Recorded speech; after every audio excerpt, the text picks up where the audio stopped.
So welcome to TTG's latest face-to-face interview. I'm Jennifer Morris, the news editor at TTG, and I'm joined today by Derek Jones, CEO of Dare Touristic UK, who many of you will know includes the brands Kuoni, Carrier, and many more. Welcome, Derek. Hi. So, Derek, we just thought it'd be a great opportunity to catch up with you. Obviously, mover and shaker in the industry with many brands under your belt. I don't know if you mind kicking off, giving us a bit of an overview into kind of how the various companies that you're responsible for have been sort of faring recently. Has there been a bit of a pickup in bookings and where people seem to be interested in going to at the moment? Yeah, sure. Well, as you might imagine, a bit of a mixed bag. Mostly split along long haul and short haul lines, Europe versus rest of the world. So rest of the world really isn't back in play at the moment. Hopefully that will change soon, and I'm sure we'll talk about that during the course of this conversation. But on Europe, as many businesses have seen over the last week or two, since the corridors opened up and some flying has commenced, we have seen some significant pickup. Real success stories have been CV villas. I guess a lot of those villas are quite isolated. You get yourself a nice family villa out in the countryside somewhere in Corfu or Mallorca. The flying seems quite straightforward now. It's quite accessible. And you can effectively continue your isolation as a family, but just do it in a wonderfully sunny, beautiful location. So lots of last minute bookings to our CV villas. Interestingly, Mark Duguid over at Carrier has managed to pull through some really nice high net worth bookings. I think there's absolutely a level in the market, at the top of the market, where people can sort of spend their way through the pandemic. If you're in a private jet or you've got a private island, then you can sort of avoid a lot of these restrictions. And there's definitely been a pent up demand at that top end of the market that Mark has capitalised on quite well. Kuoni has picked up some European business, not huge, but starting to come back through. And Kirker, again, a little bit of city break business starting to come back onto the agenda. But yeah, it's definitely short haul that's back in play. Long haul, still some distance to go, I think. Mm-hmm. And is the emphasis still towards sort of next year bookings, or have you had a bit of an influx since the sort of travel corridors were announced? Or not corridors? No, so the ones I've just spoken of, that is for immediate departures. So that we are beginning to see August, September departures coming into play. For the other brands, for the long haul business, it is mostly forward business that we're taking. So actually 2021 is booking reasonably well for our long haul program. Maldives in particular is selling well for 2021. We are seeing quite significant rebook rates now. So we're getting well up to 70-80% rebook rates on people with existing bookings that were due to travel now. Lots of those are rebooking into 2021. So actually our cumulative number now for 2021 is looking pretty healthy. Combination of new bookings and rebookings.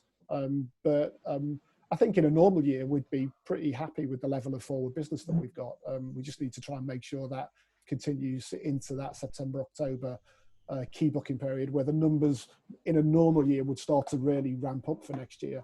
I think the real question mark now and the challenge is going to be how much of that comes through in the back end of this year for next year's departures. Yeah, definitely. And you announced, Kuoni announced a partnership with McKinley Kidd for UK breaks. Has that sort of been as successful as you'd hoped? Is there a deluge of UK bookings? Yeah, it's been really interesting. I mean, we've probably talked at Kuoni about having a UK programme for as long as I've been there. And it's never quite, with everything else that we do, it's never quite made it onto the agenda. But of course, our hand was forced a little bit. We found McKinley Kidd. McKinley Kidd are brilliant. They're sort of the Kuoni of the UK break market. They do brilliant itineraries. Everything's very bespoke. Customers are very sort of individually looked after. And yet we've had loads and loads of interest. We've got loads of press coverage for it. We've had loads of interest. It is converting into bookings. We actually yesterday, you won't believe this, we had a honeymoon to the Maldives that was due to travel in August this year. We were phoning out and we had to cancel it. They've rebooked a tour of Scotland. So we've rebooked a Maldivian honeymoon to a Scotland tour, which I never thought switch sell. I would ever say. And that's a hell of a switch sell. But yeah, it's a great program, and I think people are sort of taking the opportunity to not just through us and through McKinley Kidd, but I think a lot of people I'm talking to are planning to stay in the UK this year, planning to take their summer holidays more local. And I think Cornwall is going to be very busy in August and September this year. Yeah, it's interesting, isn't it? Because in a normal year, we'd be all kind of praying for bad weather, so that there's a exodus. But now it's sort of thinking, now we've all invested and kind of got behind the UK idea. We need some nice sunshine for once. Actually, I was going to come on to this later, but you've just mentioned the Maldives a couple of times. I suppose it's worth asking you your view, Derek, on these travel corridors that were announced recently. A lot of people have sort of suggested that the phrase corridor isn't really accurate because, as we all established fairly early on, it wasn't necessarily always a reciprocal agreement. Obviously, a lot of long-haul destinations, as you've mentioned, have not kind of made it onto the list yet. I mean, I don't know if you have any insight with the government as to how quickly that might change. The Maldives, obviously, a huge market, huge destination for you guys. You've got bookings for next year, but I mean, is that an obstacle at the moment? The fact that currently it's not included on the list? Yeah, I mean, it's definitely an obstacle for holidays departing this year. We're doing a little bit for November, December, not a great deal before that. I think people are still very worried about whether the destination's going to be open for travel. And from our perspective, our policy is very flexible. So even for people who are worried about booking or traveling September, October, we're being very flexible about rebooking them into next year. So we're not applying any pressure on customers or forcing them to travel at this point. Maldives is a great example, actually, because Maldives is on the FCO list of countries that are considered safe to travel to, but it's not on the Department of Health list of countries that you don't need to quarantine when you come back from. So it's a great example of the confusion that's out there and how travel agents can really help customers at the moment to be really clear about what it is they can and can't do. So we are optimistic that the Maldives will come off the quarantine list, hopefully in the next round. I know that the Maldivian government are talking to the British government. I know that's happening right now, and they're very optimistic that they're going to be able to get UK travellers back into their resorts as soon as possible. The Maldives itself actually did open up for tourism, not from the UK, but from other destinations yesterday. So the first flight, Qatar flight, landed on the runway at Maldives yesterday. They're very excited. Great to see some of the resorts beginning to open. It's a brilliant destination. I mean, again, it's a bit like CV and villas. If you're on a Maldivian island, you're in a secluded overwater villa. They're taking brilliant steps to make sure that their islands are COVID-free. They're putting testing in place. They've got all the facilities they need. So I think the Maldives will come back. Interesting fact about the Maldives is throughout lockdown, so throughout the 16 weeks of lockdown, the second most searched holiday destination after the UK has been the Maldives. Wow. So people have clearly been sat at home dreaming about visiting the Indian Ocean when this is all over. Yeah. So I think the demand will be there. I think we just need that green light from the government to say you don't need to quarantine when you come back. And then I think we will start to see Maldives coming back onto the agenda. Most of our resort islands are not planning to open until October anyway. So I think our view is it's not something, we're not going to go chasing after last minute bookings. We'll take them if they come. But for us, it's more about rebuilding for the long term and really looking at those special occasion, honeymoon, wedding anniversaries, the sort of stuff that tends to come to us for those really important holidays. So we are seeing a lot of that coming through for next year, and hopefully that'll just get bigger as the advice starts to relax. Yeah. And are you hopeful there's any kind of that the government might not wait for this sort of 28-day, monthly renewal type thing of which countries are on the list? Is there any hope that there might be additions kind of as and when, or do you think they're very much going to stick to their agenda, if you like? It's hard to tell with the government, isn't it? I mean, they said they weren't going to make any changes for 28 days, and then they promptly took Serbia off the list. Yeah. So clearly there is some flexibility to remove countries that they deem to be less safe than they thought. Hopefully that means that there's flexibility to add countries that the evidence suggests are going to be safe for them. So we've learned to be hopeful in these situations, but we've also learned not to expect too much. The government have got a difficult job to do. I don't think anyone underestimates how tricky this is to navigate. But having said that, I do think they could definitely be more coordinated across departments. They could definitely they could definitely do with investing in some communications expertise in terms of how they go about communicating this and who they speak to, because I think everyone out there listening to this will sort of share my frustration at the challenges that this sort of drip feed of information causes.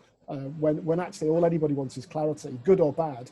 We just need to know yes or no, what can people do? And what's really interesting in retrospect is how easy it was looking back to go into lockdown. When FCO said nowhere, I mean, it was a terrible piece of news, but we all knew exactly what to do. And as an industry, we did it brilliantly. We got our customers home. We shut down our businesses. We looked after our customers. We knew exactly what to do. I think actually what's transpired is it's much more difficult to come out the other side, because you go in with a bang and you come out with a whimper. And we're just sort of trying to cope with that at the moment and try and figure out how do we get confidence in our customer base to want to travel again. And it is all about confidence right now. The metrics are poor. There's a lot of uncertainty about there, and it's not helped at all by government communication at the moment. No, and we'll definitely come back onto the kind of confidence question. I just wanted to ask you, Derek, I appreciate there'll be a limit to what you can discuss, but Kuoni, like many other companies, has sadly had to, announce sort of cost saving measures. I was just wondering sort of how far along Kuoni and the group actually is with that, that process. Are you sort of going to be coming out the other side of that quite soon, so you'll know sort of the shape of your teams and what things look like going forward? Yeah. I mean, it's horrible, isn't it? It's horrible for us. It's horrible for everybody. Like many other businesses, we've had to look very carefully at our cost base and try and make the appropriate adjustments, in order to make sure that we can come out of this, bigger, better, and stronger on the other side. And I know that's the aspiration of everybody in a lot of travel businesses, but it does mean that you have to make some really tough short-term decisions, and it means that people who are brilliant and who we love working with, and we've invested money in, and we've invested in training and educationals, and they're our friends, and it means that we're going to have to say goodbye to some of those people. And my hope is that that's a temporary position. We don't really have, because of the length of what I call hibernation, because of the length of this period, and because of the uncertainty about how long it's going to last, there aren't many other options. Furlough scheme has helped us get so far, but we just, like other businesses, we can't run all the way through to recovery with the headcount and with the cost base that we've got. So we're having to go through that process. We are right in the middle of it at the moment. We've done collective consultation. We've moved this week into individual consultation. And we hope to be sort of through the other side, sort of middle of August, and then we can refocus and then go forward with what will be a smaller team, but at least a team then that has certainty. And then my ambition is that as soon as we can then start to recall upon people that we've had to let go. And of course, some of them are going to get snapped up. They're brilliant, and if they do, then I wish them all the best with that. But anyone who's sort of still available and still wants to come back and work for us, we'll welcome them back with open arms. And I hope, my hope is that is a short period of time, not a long period of time. Yeah, absolutely. And I'm sure all other travel companies feel exactly in the same position, because, as you say, it's this sort of funny catch-22 where we're trying to relaunch the industry and get flights going and get holidays going, but actually you need the manpower to execute that. But everybody's in this kind of weird in-between where we can't afford to keep everybody at the moment, and it kind of has to balance itself out. So it's encouraging that you say, I mean, like you say, some people will get snapped up in the interim, but hopefully that will be the kind of ethos of a lot of travel companies, that they'll suddenly need to, take on people, and why not return to people who were always great in the first place, sort of thing. Okay, brilliant. And in terms of Kuoni's sort of store network, I'm right in thinking it's still closed at the moment. How far along are you with plans for that? Do you have a kind of reopening date yet, or is there any particular reason why not? I know some of the companies have started to reopen. Yeah, it's probably fair to say we've been more conservative in our expectations with recovery of the high street than maybe some other travel businesses have been. I think our view has been that high street recovery will be slow. It is more costly to operate stores. I know we're paying rents and rates and everything else, but we set up a virtual call centre very quickly at the start of this process. we've maintained a core team that's been big enough to deal with all of our customers that need amending and transferring, but also big enough to then take on any new business that's coming through. We've launched video appointments. We've created opportunities for customers to talk to us all of the way through, and our customers have really appreciated it, and it's worked very well for us. So as part of taking a view on how much cost we have in the business and therefore how many people can we continue to employ, my view is if I can keep the costs as low as possible, then I can actually afford to keep more people on for longer. So it sounds a bit contradictory, but by not rushing in to open all of the stores, it actually means we can actually keep more people for longer because we can put them into a virtual call center environment and we can make sure we look after our customers. So having said all of that, we are watching very closely what's happening on the high street. We have actually, we've opened a store. We opened our store in Guildford a couple of weeks ago. We did it very quietly. Wasn't really a PR exercise. We weren't shouting about store openings. We just wanted to get some people out onto a high street, really to test our theory, to test what the demand was, and to have something that would tell us going forward when would be the right time to expand our thinking and start to open more. Actually, I have to say, sadly, so far, that has pretty much confirmed what we were thinking, which is there are some people on the high street, not many, it's about a third of the number that there were this time last year. We are getting some loyal customers, friends, as we consider them, who are popping in to chat to us, and it's lovely. We are getting some people interacting with us. But we're not bringing the checkbook. No, and understandably, we're not getting anything like the level of revenue that we would need ordinarily to have to justify the sort of cost base that is involved and the logistics that we have to go through. And the other thing for us is the Kuoni in-store experience, like some other good independent travel agents, it's very personal experience. It involves Prosecco and espresso coffee. It involves sitting alongside people and talking about their travels and their experiences, and it takes 2 hours, and it's not a transaction that works well through a Perspex screen. I mean, in some ways it works better through a computer screen on Zoom than it does through a Perspex screen in a store. So I think there is a little bit of doing what's right for the customer in all of this. If we felt we could deliver a perfect in-store experience right now, then I think we'd be much more confident to go back in and accelerate. Because of the constraints on it, I think it's too compromised. So look, our ambition long-term is absolutely to get back to where we were. We totally believe in the high street. We totally believe in personal interaction. We think that's at the heart of everything we do. So when the time is right, we'll be back on the high street with a vengeance. But we have to get the timing right. And for us, and I get that other people have taken a different view, and I wish them all a luck in the world, that's cool. But for us, I think we're going to sit back a little bit longer and wait for a bigger recovery before we sort of pile back into the high street. Have you kind of taken any measures to start getting ready for that, or do you think that'll just be kind of quite something you have to do quite quickly when you decide that the time is right within a couple of weeks? Again, that was part of Guildford.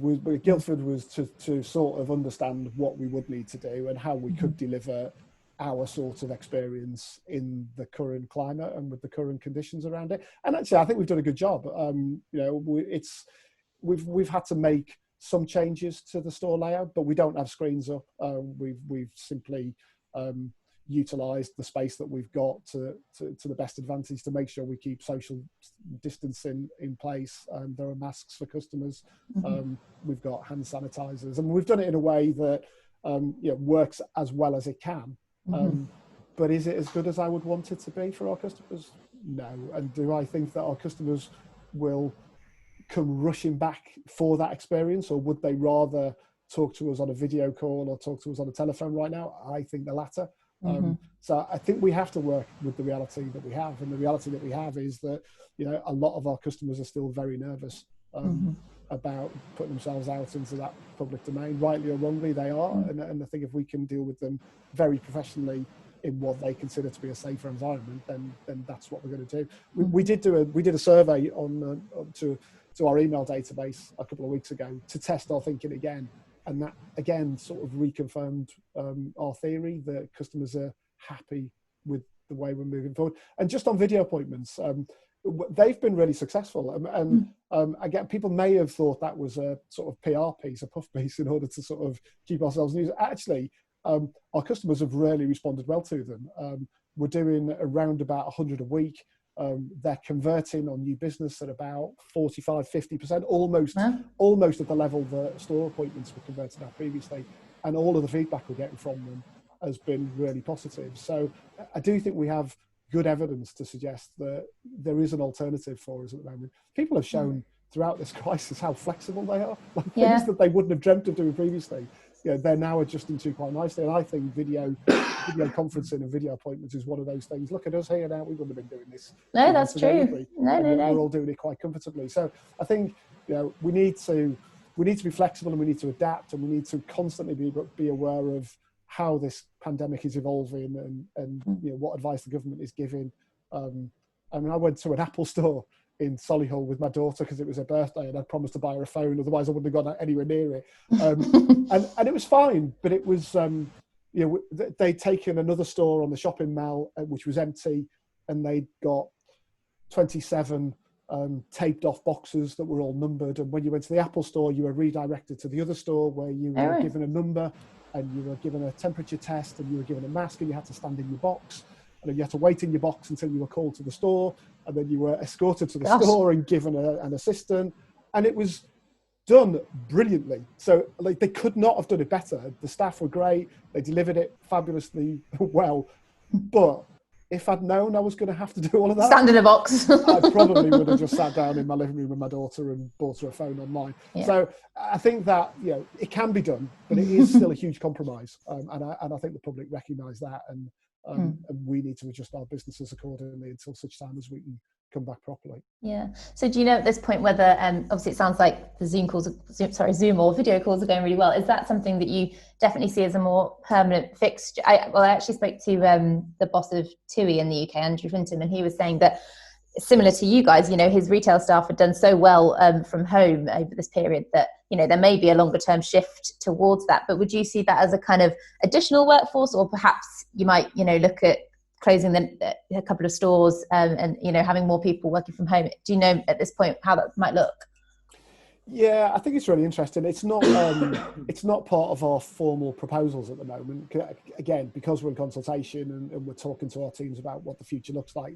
That's not part of our formal proposals for how we want to run the business going forward. However, I do think that the legacy of this will stick, and I do think that we will in the future be able to offer a much more flexible approach, both in terms of our staff. One of my biggest frustrations running Kuoni, and indeed the other specialists, has been, we invest a huge amount in our people in terms of training and educationals and knowledge, and lifestyles change and evolve. So, someone who joins us at 21, works for us for 7 or 8 years, suddenly finds themselves in a completely different personal life. They've got married in the meantime, they've had children, the children are starting school, they need more flexibility in their life. And we've lost brilliant people. And it was one of our biggest challenges before this pandemic, was how do we stop losing brilliant people to competitors that were prepared to offer them a more flexible lifestyle? So it was on our agenda, and I think this whole experience has given us the confidence to put it on our agenda going forward. And we will, I'm sure, do that, and I'm sure we'll end up with a blend of home working and store work, and maybe even for the same people. So someone can be attached to a store but still have the option to work from home and work more flexibly. Yeah, so maybe have appointments in store, but then if they're not actually physically needed in store, kind of do a bit more. Yeah. But the plan at the moment, education. It has been the positive side of this is it's been a real education as a business of how we can do things differently and quickly. And when you take the shackles off, like when you just have to do things, and I think I said this earlier on, when the risk of doing it is tiny because it's already shockingly bad. It's amazing what you can do and how quickly you can do it. And it's a bit of an indictment as to how businesses work in normal conditions. All of those meetings you need to have, and all of those discussions and business cases and business plans, all of that stuff that you think is really important actually turns out it's not. You need to just do stuff and do it fast, and it's amazing how well it can work. Yeah, hopefully it's something that will sustain with all these businesses. I'm sorry, I keep hammering this point, but so is the long-term plan, at the moment, to reopen all the shops that you have? I think there was a Kuoni in John Lewis in Birmingham, and I think Birmingham John Lewis isn't set to reopen, so I suppose that's one shop that may not reopen. Again, in fairness to John Lewis, they are in consultation, so that remains, the closure of Birmingham remains a proposal at the moment. Okay. I'm well versed in the language of consultation, sadly. But yeah, so there is a proposal that Birmingham will close, and obviously if it does, then we'll make sure that we take account of that in terms of our proposals and where we're going with our staff. I mean, to answer your question directly, I don't think we'll have as many stores in the future. I think through a combination of stores coming up for lease renewals, opportunities that present themselves now because of the position on the high street. We are negotiating hard with our landlords, as you would expect at the moment, as I'm sure everybody is. I think we'll get some really good deals out of that. So I think we'll lower the cost of being on the high street. And actually, I think we may find that there are some locations that we would want to go into because the economics of being there now have improved as a result of this. Not right now, but into the future. So I think we might go down and come back up again. I think in the short term, because there's pressure to take cost out, I think we'll look at our stores and where the opportunity arises, we may well decide not to renew a lease and to hang back and work in other ways in the short term. But equally, I think the economics of retail may improve for us going forward.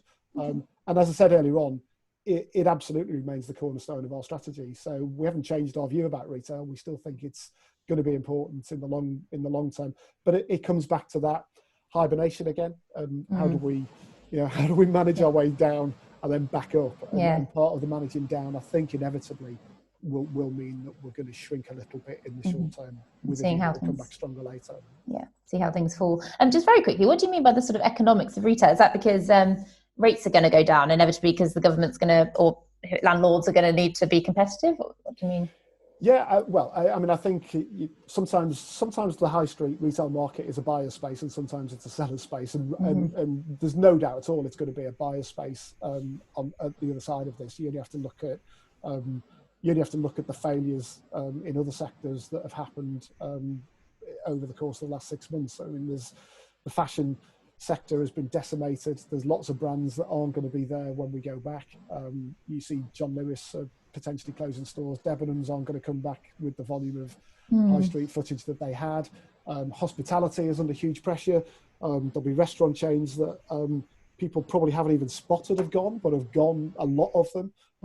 Pret, sorry, oh, no. Shocked. Pret closing. Pret are closing Pret. I know, which is literally unacceptable. I know. But when we come back out of this, there will be lots and lots of space on the high street. Landlords will be under huge pressure. You see, Intu have already gone into administration, and we know already that now is a very good time to be talking to landlords. They're very keen to renew leases at advantageous rates. They're very keen to keep good tenants with good guarantees behind them. We're exactly the sort of brand and business that tenants want on the high street. So I think that does give us opportunities. I think there will be ways for us to continue to grow our footprint on the high street with a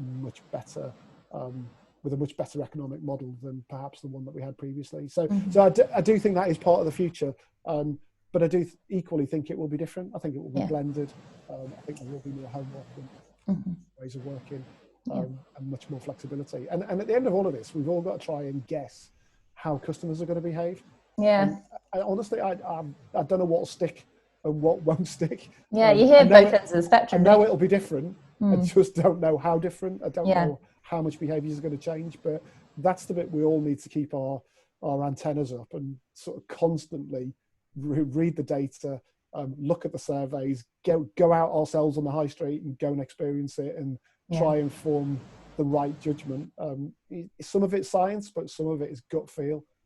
I think Miles Morgan did a brilliant quote early on in all of this when he was first talking about stores opening. And at the time he wasn't opening, and he said, right now I'm not opening stores. He went, but I might wake up tomorrow and my gut will tell me that I should, and then I will. What a good gut that, Miles. But he is absolutely right. I mean, some of this is you just have to stay close to it, and I'm sure every independent travel agent in the country is going through this at the moment. You just have to sort of keep your radar on, keep watching, talk to your neighbours, talk to your friends, find out what people are thinking, how's their behaviour changing. And then at the point when you feel it's gone far enough. You just need to get in at the right Go point. for it. Yeah. But it is tricky. It is difficult for everybody.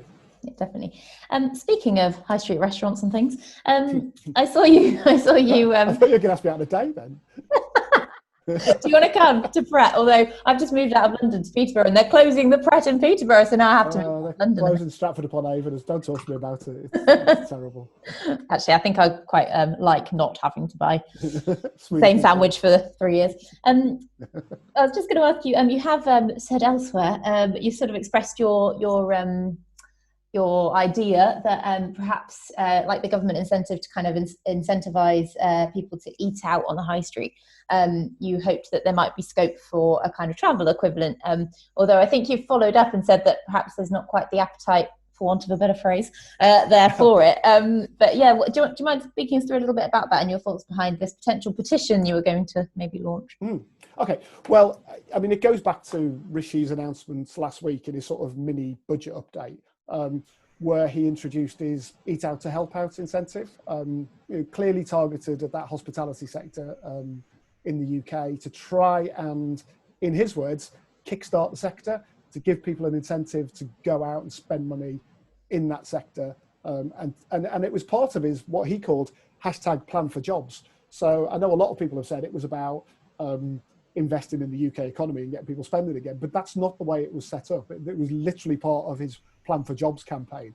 And it just made me quite angry at the time, actually, because the travel industry is affected just as badly as the hospitality sector is affected. In fact, in some ways, we're affected worse because the hospitality sector can reopen up again. And they're not having to refund people, are they? No, yeah, exactly. They're not refunding people. They don't have to wait for their revenues to come when people depart in 6 months' time. They get the revenues when people go out and eat at the time. So don't get me wrong. I'm totally sympathetic to the issues that the hospitality sector have got, and I think it was a great idea to try and do that.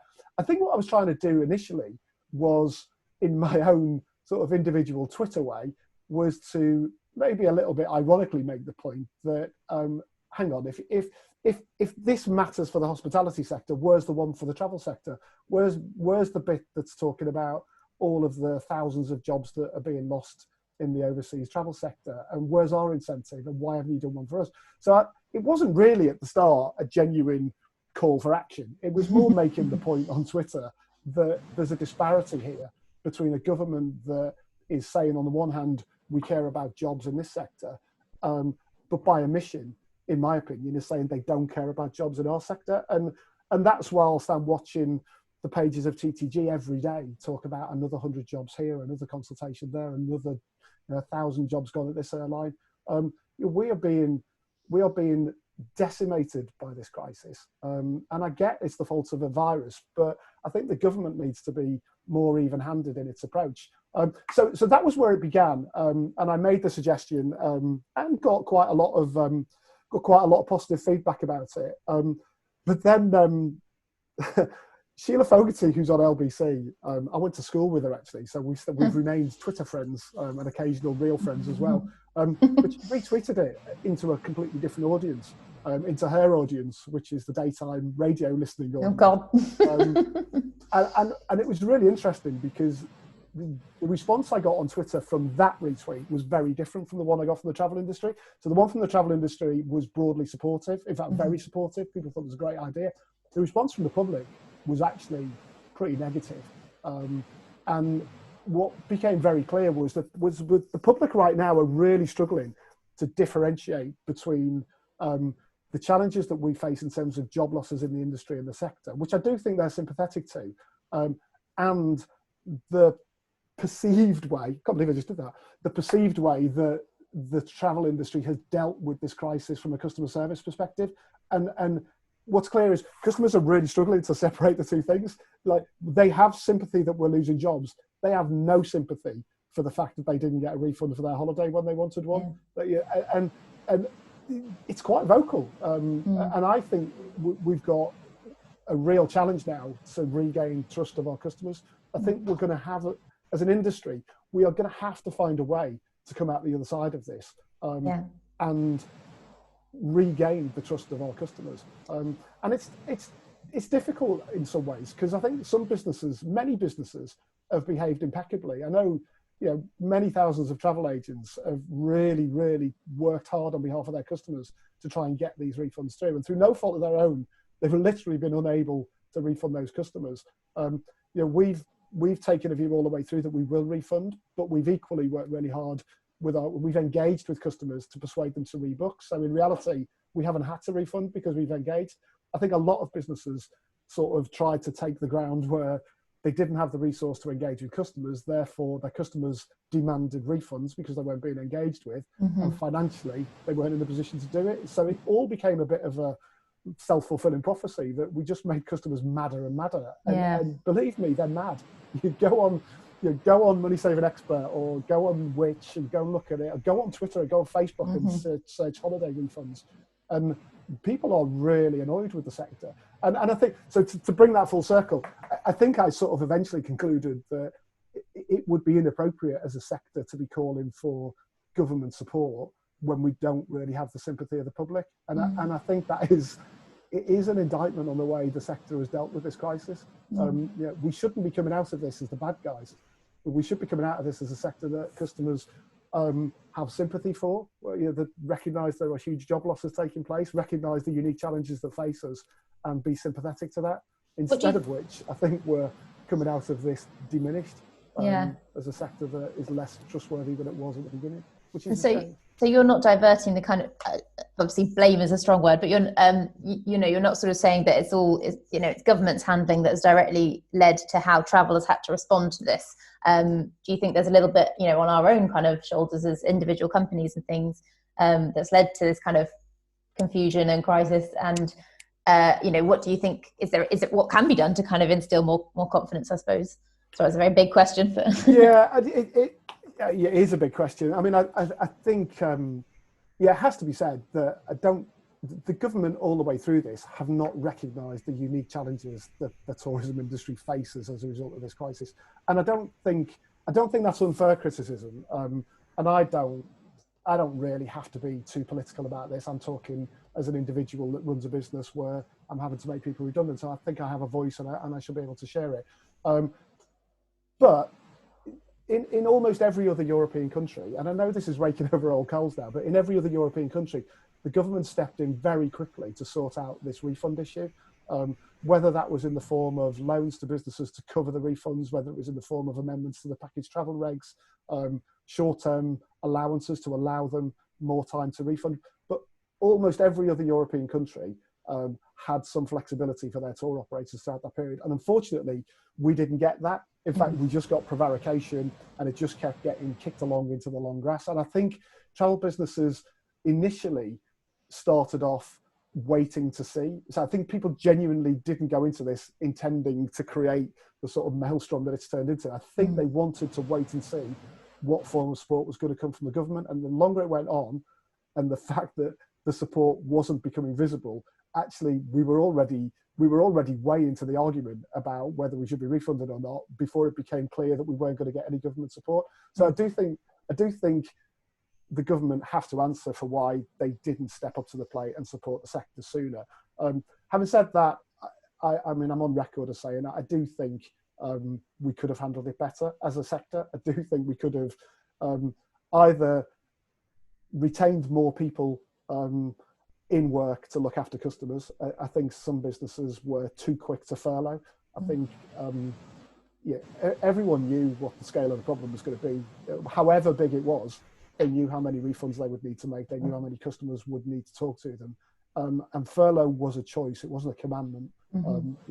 We chose not to furlough all of our staff. We calculated how many we'd need and we kept them working. We put them into a virtual call centre. We dealt with those customers. And I have to say that proved to be the best way to avoid giving refunds, because we realised very quickly that the more you engage with customers, the more you talk them through the issues and the challenges, and actually what's best for them, the more customers then are prepared to trust you and to rebook their holiday going forward. So my frustration all along has been that we could have persuaded an enormously bigger number of customers to rebook than we actually did. The battle on refunds didn't need to be a battle. Most customers wouldn't demand their money back. Some would, and some were in dire straits because they'd lost their jobs because they'd been furloughed themselves because they were working in the NHS and they couldn't take the holidays anyway.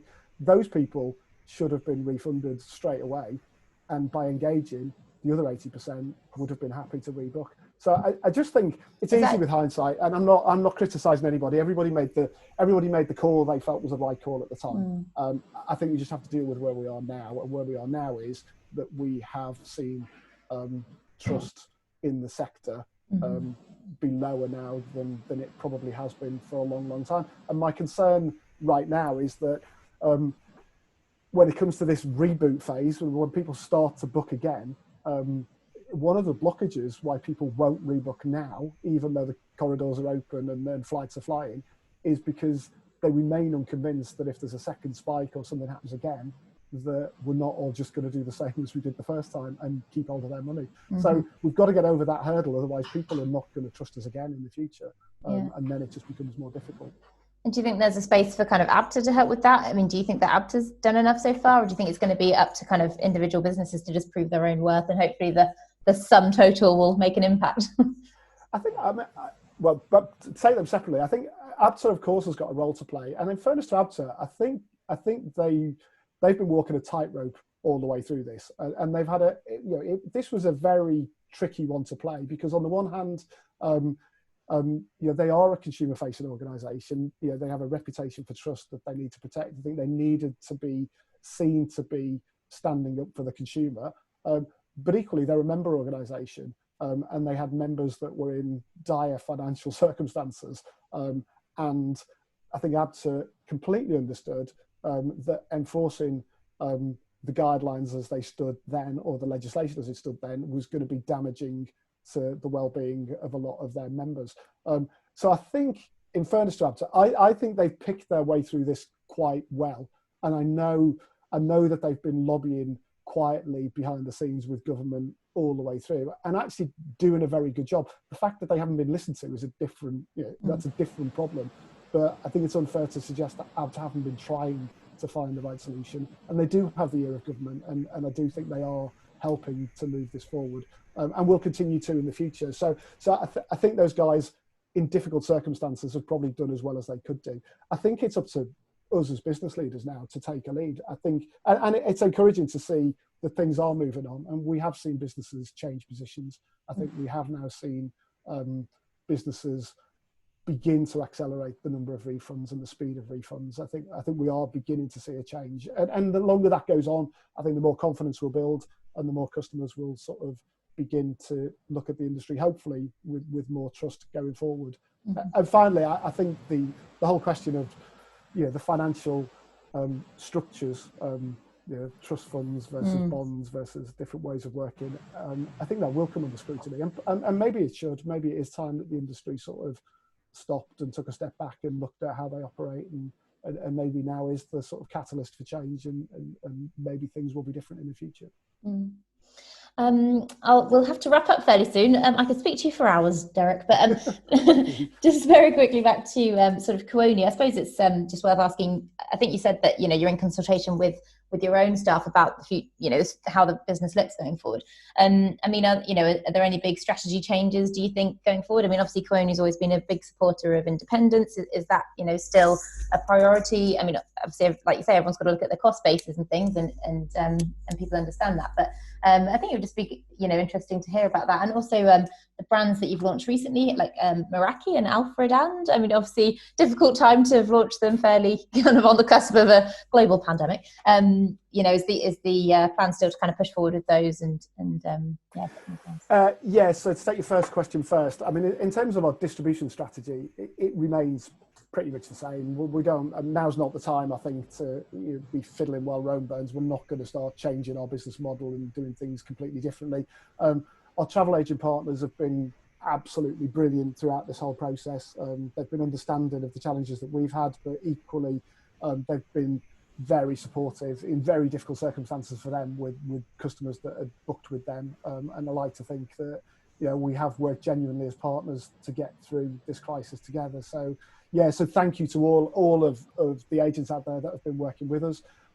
Actually, in terms of forward bookings, our B2B share is it's been bigger over the last 3 months than it's been for a decade.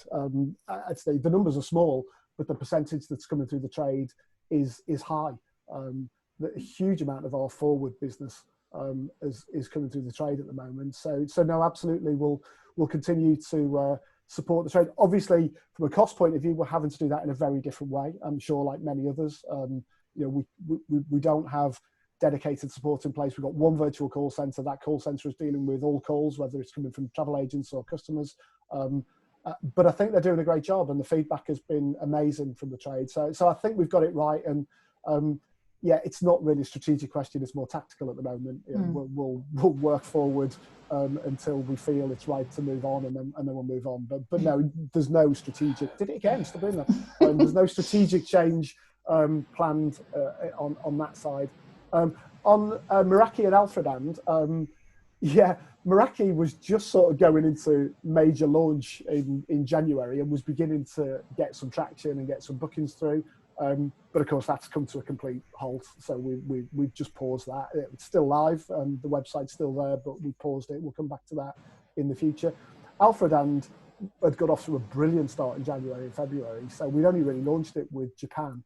And we'd already booked a decent number of really cool Japan itineraries just before the pandemic struck. So both will continue. Both will come back. We'll continue with that strategy into the future. But for now, that's not really top of our agenda. It's more about getting through the crisis and coming out stronger on the other side. Absolutely. Okay, well, thanks very much, Derek. I mean, any parting words from you? Are you feeling positive? I'm feeling massively conflicted at the moment. It's really difficult. I mean, anyone who's been through a redundancy process knows the pain that goes with it. The worst thing you ever have to do, I think, as a leader, is redundancies. If you're doing it for strategy purposes, then you can sort of reassure yourself that you're taking the business forward and making necessary changes. Doing it because of external circumstances is just horrible, really horrible. So we're right in the middle of it. It's really tough, and my heart goes out to all of our staff that are affected, and we're trying to do the right thing. So that's all happening on one side. On the other side, the world is beginning to open up. We are beginning to see planes in the sky. We're beginning to see signs of positivity. I think it's a long and rocky road ahead. I think the only real solution to this is a vaccine. I think until there's a vaccine, I think our world will be compromised. The travel world will be compromised. I don't think it will return to previous levels without a vaccine. So my optimism is in that space. My real best wishes go to the people at Oxford University and in labs throughout the world who are working on a proper solution to this, because I think if we can get a vaccine, if we can get through to life as normal, then we all have an opportunity to thrive and do what we love doing, which is sending people away on holiday and doing jobs that we love. So I am optimistic, but I'm realistic as well. I think we need to buckle down, do what we need to do, and make tough decisions, which are the right ones to come back stronger and better in the future. Not just from my own business point of view, but I think for the whole sector. That's correct. Yeah. Well, Derek Jones, thank you very much for joining TTG's Face to Face, and we'll see you again soon. Pleasure.